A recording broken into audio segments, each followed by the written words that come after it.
মুভির শুরুতেই আমরা একটি মেয়েকে দেখতে পাই, তার নাম নিডি, এবং সে একটা পাগলাগারোতে বন্দী ছিল। তখনই তাকে সেখানকার একটি নার্স খাবার খেতে ডাকে। তখন নিডি তাকে লাথি মেরে ফেলে দেয় আর তার উপর থুতু ছিটিয়ে দেয়। আর তখন সেখানে দুটি সিকিউরিটি গার্ড এসে নিডিকে একটি জেলে বন্দী করে দেয়। আর নিডি তখন বলে, একটা সময় আমিও একজন স্বাভাবিক মেয়ে ছিলাম। আর এখন এখান থেকে গল্পটা নিডির অতীতে নিয়ে যাওয়া হয়। আর সেখানে আমরা একটি শহরের বোর্ড দেখতে পারি যেটার নাম ছিল ডেভিলস ক্যাটেল।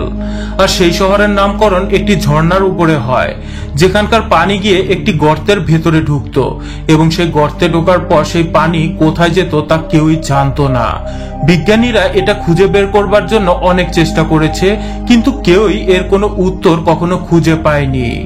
এরপরেই আমরা জেনিফার নামে একটি মেয়েকে দেখতে পাই, যে তার কলেজে সব থেকে সুন্দরী এবং সব থেকে কনফিডেন্ট মেয়ে ছিল। কিন্তু নিডি তার একদম বিপরীত ছিল। নিডি আর জেনিফার বেস্ট ফ্রেন্ড ছিল। নিডির একটা বয়ফ্রেন্ড ছিল, কিন্তু তার বয়ফ্রেন্ড বেশিরভাগ সময় জেনিফারের সাথেই সময় কাটাতো। একদিন জেনিফার নিডিকে একটা নাইট ক্লাবে যাওয়ার জন্য বলে, আর নিডি তাতে রাজিও হয়ে যায়। কিন্তু নিডির বয়ফ্রেন্ড চিপ তার নাইট ক্লাবে যাওয়ার বিষয়টা একদমই পছন্দ করে না। এরপরেই তারা সেই ক্লাবে গিয়ে পৌঁছায় এবং তারা সেখানকার কিছু লোকদের সাথে কথা বলতে শুরু করে। তখনই জেনিফারের সাথে একটি ছেলের আলাপ হয় যে সেখানে গান গাচ্ছিল। তার নাম ছিল নিকোলাই। জেনিফার তার সাথে কথা বলতে শুরু করে এবং তাকে একটি ড্রিঙ্কসের জন্য জিজ্ঞেস করে। নিকোলাই তখন জেনিফারের কথায় রাজি হয়ে যায়, আর জেনিফার তখন সেই ড্রিঙ্কসটি আনতে যায়। তখন নিডি শুনতে পায় যে নিকোলাই জেনিফারের নামে বাজে বাজে কথা বলতেছে।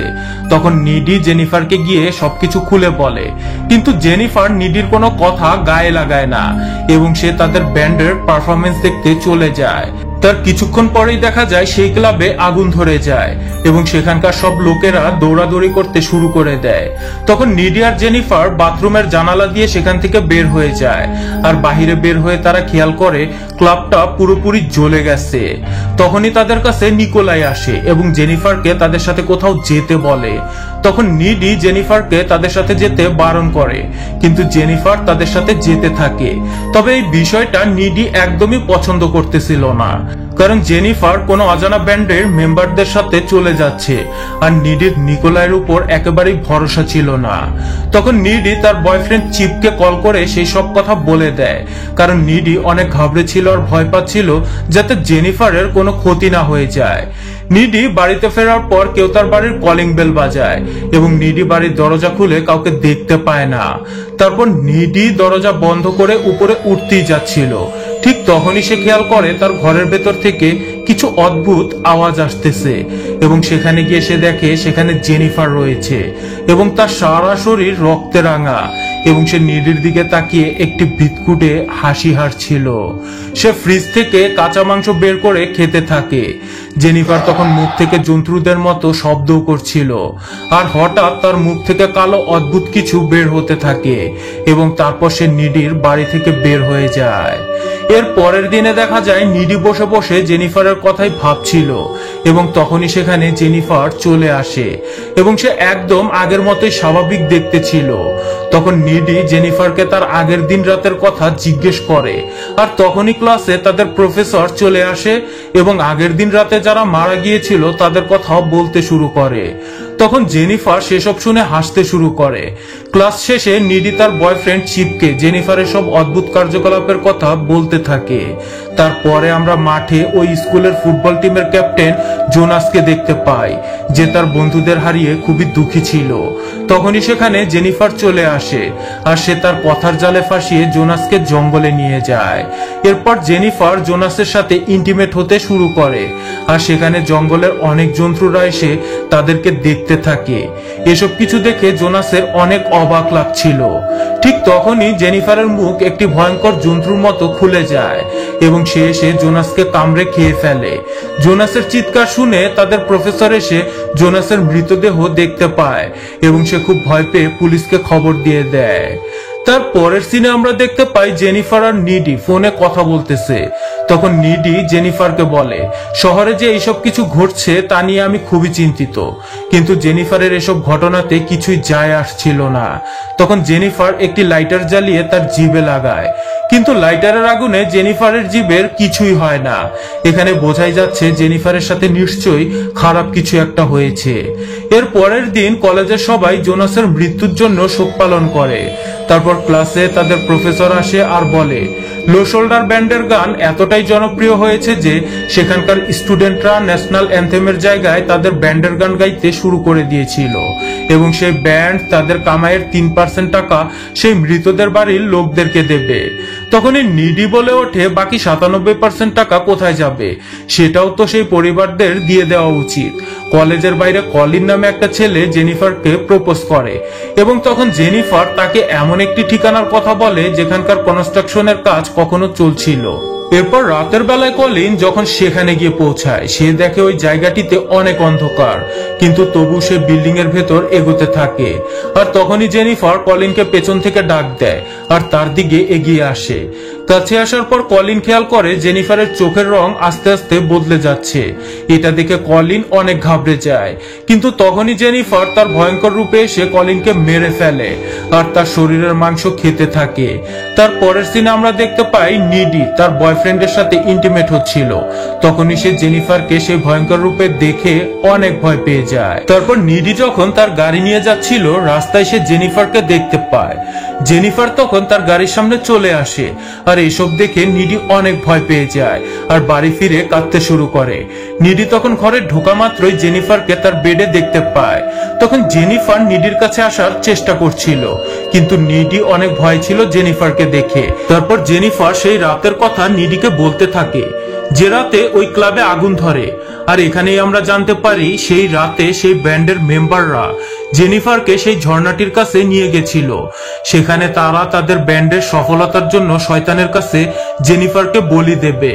তখন তারা জেনিফারকে জিজ্ঞেস করে, তুমি কি ভার্জিন? জেনিফার তখন ভয় পেয়ে হ্যাঁ বলে দেয়। আর তখনই তারা জেনিফারকে একটি ছুরি দিয়ে কুপিয়ে মেরে ফেলে, এবং তাদের ওই বলি দেওয়ার নিয়ম তারা সেখানে সম্পূর্ণ করে। তবে জেনিফার ভার্জিন ছিল না, তাই সে জীবিত হয়ে যায়, কিন্তু এখন তার শরীরে শয়তান প্রবেশ করেছে। নিকোলাইয়ের বলি সফল তো হয়েছিল, যার কারণে তাদের ওই ব্যান্ড খুব জনপ্রিয় হয়ে ওঠে। কিন্তু তাদের বলি দেওয়া সেই নিয়মের মধ্যে একটা ভুল ছিল, সেটা হচ্ছে জেনিফার আসলে ভার্জিন ছিল না। আর সেই কারণেই জেনিফার মারা যাওয়ার বদলে তার শরীরে শয়তান প্রবেশ করে। আর ওই দিন রাতে জেনিফার যখন নিডির বাড়িতে এসে কাঁচা মাংস খেয়েছিল, ওই দিন আসলে জেনিফার নিডিকেই খেতে এসেছিল, কিন্তু সে নিডিকে মারতে পারে না, কারণ সে জেনিফারের বেস্ট ফ্রেন্ড ছিল। এসব কথা বলতে বলতে জেনিফার তার নিজের হাত কেটে দেখায়, যেটা সাথে সাথে আবারও ঠিক হয়ে যায়। আর এসব কিছু দেখে নিডি খুবই ভয় পেয়ে যায় আর জেনিফারকে এখান থেকে চলে যেতে বলে। তখন জেনিফার তার ঘরের জানালা খুলে লাফ দিয়ে সেখান থেকে চলে যায়। তারপরের দিন নিডি লাইব্রেরিতে যায় একটা গবেষণা করবার জন্য, যে জেনিফারের সাথে এই অদ্ভুত জিনিসগুলো কেন ঘটেছে।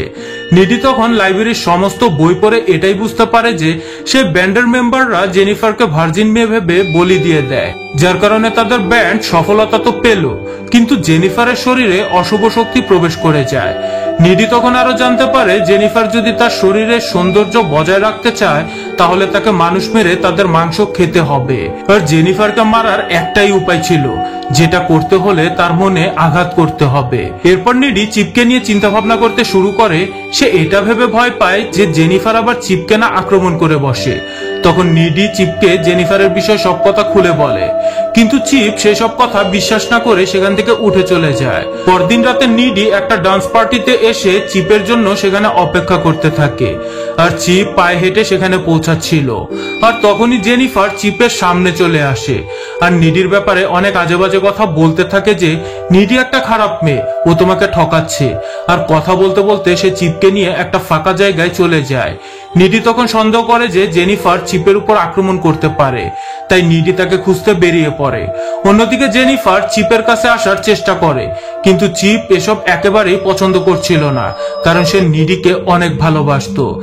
তখন জেনিফার রেগে চিপকে পানিতে ডুবিয়ে মারার চেষ্টা করে। তারপর সেখানে নিডি এসে পৌঁছায়, কিন্তু জেনিফার তাদের দুজনের উপরেই আক্রমণ করে, যার ফলে চিপ সেখানেই মারা যায় আর জেনিফার সেখান থেকে পালিয়ে যায়। চিপের মৃত্যুর কারণে নিডি অনেক ভেঙে পড়ে আর সে অনেক কাঁদতে থাকে। তারপরে নিডি জেনিফারের বাড়িতে গিয়ে তার উপর আক্রমণ করে। তখন তাদের দুজনের মাঝে মারামারি শুরু হয়ে যায়। তখন সেই মুহূর্তে জেনিফার নিডির কাঁধে কামড় বসিয়ে দেয়। আর তখন নিডি জেনিফারের গলা থেকে BFF বেস্ট ফ্রেন্ড ফরএভারের চেনটি ছিঁড়ে ফেলে দেয়। আর এই কারণে জেনিফার মনে অনেক কষ্ট পেয়ে মারা যায়। তারপরেই জেনিফারের মা সেখানে চলে আসে আর এসব কিছু সে দেখতে পায় যে নিডি তার মেয়ে জেনিফারকে হত্যা করেছে। আর তাই নিডি খুনি হিসেবে শাস্তি পায়। আর এবার গল্পটা বর্তমানে ফিরে আসে, যেখানে আমরা দেখতে পাই নিডির কাঁধে জেনিফার যেহেতু কামড়ে দিয়েছিল, সেই কারণে জেনিফারের সেই অশুভ শক্তি নিডির ভেতরে ঢুকে পড়েছে। আর নিডি তার সেই শক্তি প্রয়োগ করে সেই পাগলাগারদ থেকে বেরিয়ে পড়ে। তখন নিডি সেই ঝর্ণাটার কাছে গিয়ে সেই ছুরিটাকে খুঁজে বের করে, যেটার দ্বারা নিকোলাই জেনিফারকে হত্যা করেছিল। তার পরের সিনে সেই ব্যান্ডের মেম্বারদের দেখানো হয়, যারা এখন অনেক বড় সেলিব্রিটি হয়ে গেছে এবং তারা খুব বিলাসী জীবনযাপন করছিল। তারপরে আমরা দেখতে পাই তাদেরকে কেউ খুবই ভয়ানক ভাবে মেরে ফেলছে। কিন্তু তার পরের সিনে একটা সিসিটিভি ফুটেজে নিডির ছবি সেখানে দেখতে পাওয়া যায়, যার ফলে আমরা বুঝতে পারি সেই ব্যান্ডের মেম্বারদের নিডি মেরে ফেলছিল। কারণ এই ব্যান্ড মেম্বারদের কারণে এই সব কিছু হয়েছিল। জেনিফার ও নিডির বয়ফ্রেন্ডও মারা গিয়েছে তাদেরই জন্য, আর তার জীবনটাও বদলে যায়। আর এই কারণেই নিডি ওই ব্যান্ড মেম্বারদের মেরে বদলা নেয়। আর এই মুভিটা এখানেই দা এন্ড হয়ে যায়।